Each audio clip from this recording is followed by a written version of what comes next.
All right, guys, welcome to another episode of Bring a Trailer Builds, and this is the final wrap up on the G37. It's been a really long process, a really cool build on the way. We were able to clean this thing up and take it back from it was terrible in terrible condition, and brought it up to something that I was really happy and proud to sell. And that kind of gives you a clue right there and headed start that we did sell the G37. So now it's time to find out if we made a profit on it.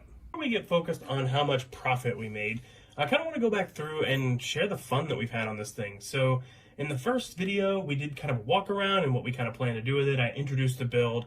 Like I mentioned, it's a repossession car with a clean title. Really cool vehicle. And it was in rough shape when we got it, to say the least. In the second video, I had been driving it around after I got new tires on it and noticed that the vehicle would stall pretty frequently.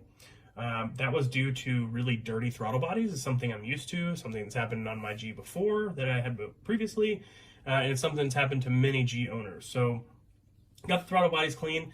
In the next episode, we started taking care of the airbag light and kind of just trying to figure out exactly what we, had going on with the car, if it had any other check engine lights or anything, which it didn't, fortunately. And then we also did the headlight cleaning, which, man, that brought back years off the car. And then episode 4, we did the exterior overhaul. And let me tell you, this was by far the hardest episode that I did, but also by far the most rewarding. The vehicle turned out incredible. I can't let the video do justice. It turned out so well. Really impressed with that. And then in the 5th episode, we repaired our wheels for $25. Did they turn out perfect? No. But they turned out way better than what we had before. I was really happy with the way they turned out. Like I mentioned, they were not perfect, but for $25, it improved the value of the car tremendously. And then in the last episode, we cleaned the interior, got it detailed, and that really took care of the entire build. On this one, it wasn't too much to get it going back. I mean, there wasn't any wreck damage that we had to repair, nothing too major mechanical that we had to do. But overall, we got the car in really good shape, and I think I'm really happy with the way it turned out and glad that we got a good car for a deserving person. So now let's go into the finances a little bit. So when looking at the vehicle and what it cost us, we bought the car for $2,500. $2,500 wasn't bad. That was the final bid fee. We had some auction fees on top of that, which was about $500. And then we had our bid fee. I'm not a dealer. I don't have a dealer license, so this is something I have to pay every time I get a vehicle from auction. We also bought a tow hook cover that I put on the front bumper right before I sold it. Did an oil change, you guys saw in the first video. Spent a lot more on tires than I wanted to. Honestly, I wanted to put some used tires on there and kind of just let it go for maybe a couple $100. But the new owner of the car got a brand new set of tires. It's good for what it is. It's a summer tire, but summer's, while it's only February now, it's quickly approaching, of course. Registration. So I did register the vehicle. My intention in the beginning was not to flip this vehicle. I actually wanted to keep it and do a couple track days, but things change. And so I registered it. I had it road legal, had insurance on it, all that kind of good stuff. So the wheel repair materials actually ended up being a little bit more than I thought they would. And this is simply because I ran out of paint at the very end and I had to go get some more. So it wasn't exactly $25 to repair it, but it was $35, so I'm not really complaining.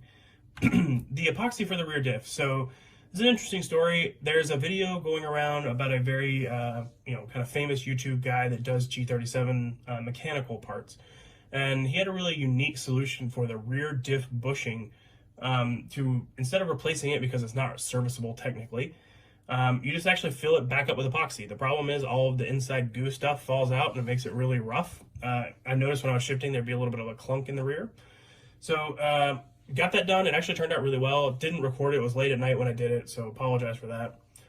And then finally we had the shift knob. It was $20 on Amazon. It's a really good shift knob. It's very comfortable to use. I'm really happy with that. Obviously there are some other expendables, like the materials that I use for cleaning the headlight and cleaning the seats and interior and exterior and blah blah blah. But honestly, it's so hard to quantify that I didn't use a full bottle of anything. I can still use that, and I've used it on many other builds. So finally, let's go to what we made. So total I had into it was $4,200. Not too bad. I'm really happy with that. It's a little bit above what I wanted to spend, like I mentioned. I wanted to make a little more profit on it, but that's okay. And then I said my lowest sale price, from looking at the comparable vehicles, would be $5,500, and that was from benchmarking other vehicles. That's about $1,000 lower than I thought I could find the lowest one for in my area. The lowest one I saw was about $6,500, and it was much worse condition than mine was. But I also understand that mine had high mileage, so I was willing to forego some of that. So the lowest potential profit I would have made was about $1,200. I posted it up online, and it sold a lot quicker than I thought it would, honestly. I posted it up, and within a week, I believe, I had a person offer me $5,800.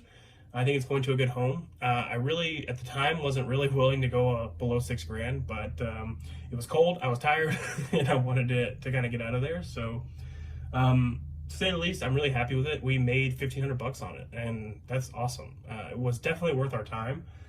Like I mentioned, I probably would have made more at a day job or something like that, given how much time we put into it. But this is the stuff I like doing, and it's stuff I like doing on the side. And a $1,500 payday is awesome for me. It's more than I can say I made in the last 24 hours or so. So anyway, that's super exciting for me.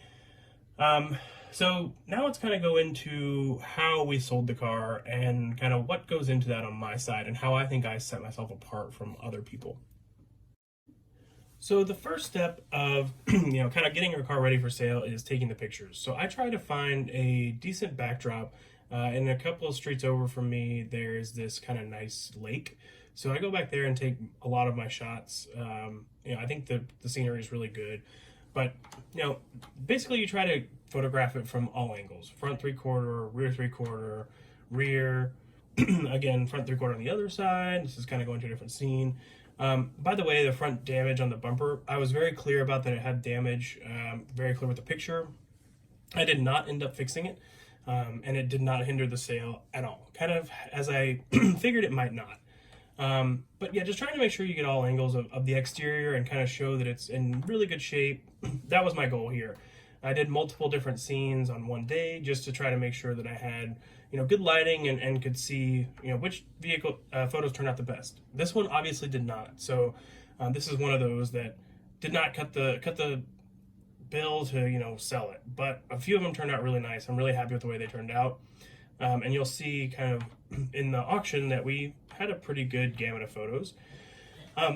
This engine bay picture reminds me, it was actually one of the selling points for the vehicle. For the lady that was buying it for her son, she actually requested to see under the engine bay and saw how clean it was. And so, that's an important step. It may seem so trivial, but it is really important. So again, just trying to get all the pictures, showing the mileage was really important. And then that kind of brings us back to the ad. So took my best pictures that I had, put them in the ad, obviously, as many as possible, and then kind of go into details about it. I also make sure to put every single filter that I could for Craigslist, because you never know what someone's looking for. Are they looking for a rear-wheel drive coupe that's a manual transmission? Are they looking for a black car with a clean title? Blah, blah, blah. So kind of do that to help, get the vehicle the most exposure possible. Then go into a little bit about the vehicle. Make sure there's no grammatical errors. That's something that turns off a lot of people from buying cars. I've seen some really poorly written ads, and it's just totally turned me off, and I just won't buy them. Then obviously we went into all the things that we did. We put new tires on it, did an oil change, we serviced the air filters, we did the service to the bushing, we inspected the brake rotors and pads, and when they did the tires, they actually did a full inspection of the vehicle, and it turned out great. Showed about what we did on the exterior and the interior, and then I said it's gotten a lot of attention to detail within the last month. There's no warning lights on the dash, and then at the very bottom I kind of put some tags. Now I've seen tags that go kind of crazy, but I tried to get the ones that are most interesting about this car. I don't go insane, and I also cover some grammatical errors, like you spell infinity wrong.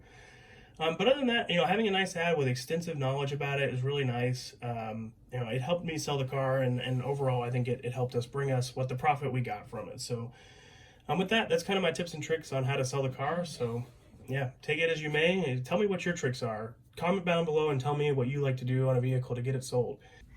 All right, guys, so I hope you enjoyed that series of the G37 in this episode, where we made a really good profit on this vehicle. I'm really happy with what we came out with. I put a lot of time into this, and honestly, when you probably broke it down by the amount of hours I put into it versus the amount of money I made, I probably would have made more in my day job. However, this was a lot of fun for me, and creating the content for you guys especially is really rewarding for me, and looking forward to continue doing that.